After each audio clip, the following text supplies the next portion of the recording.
মারদিয়া মমতাজ, মহিলা আসন 44। মাননীয় স্পিকার, আপনাকে ধন্যবাদ। সংরক্ষিত মহিলা আসনের সদস্য হিসেবে আমাদের অবস্থান সবার নিচে, সবার পিছে, সব হারাদের মাঝে, কিন্তু তারপরও মনে হয় যে এখানে বসার একটা বেনিফিট আছে। এখানে যেহেতু পিছনে কেউ নাই, আমাদের হাত উঠালে দেখা যায়। আপনাকে ধন্যবাদ আমাকে সুযোগ দেওয়ার জন্য। আমার প্রশ্ন ছিল মন্ত্রীর কাছে আপনার মাধ্যমে, যে বিশ্বের বন্দর পরিচালনাকারী প্রতিষ্ঠানগুলো 20 থেকে 30% তাদের প্রফিট থেকে খরচ করে থাকে সেই বন্দরেরই উন্নয়ন কার্যে।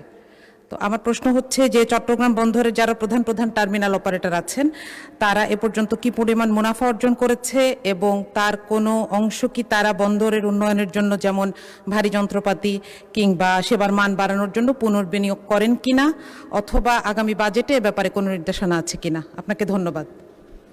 মাননীয় মন্ত্রী। ধন্যবাদ মাননীয় সংসদ সদস্য। আমাদের মূলত এই মুহূর্তে ফাংশন করছে 3টি টার্মিনাল।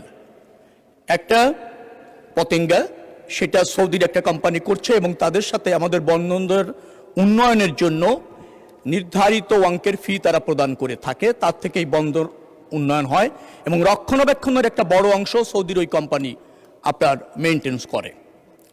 আর আছে এনসিটি এবং সিসিটি, এই দুটি চট্টগ্রাম বন্দর কর্তৃপক্ষ কর্তৃক পরিচালিত হচ্ছে এবং তারা এই বন্দর থেকে এটার রক্ষণাবেক্ষণ উন্নয়ন নিশ্চিত করে, যার জন্য 30 বা 40% বন্দরের জন্য উন্নয়নের জন্য রাখবো, সেই প্রক্রিয়াটা বা সেই সিদ্ধান্তটা এখানে কার্যকর হচ্ছে না।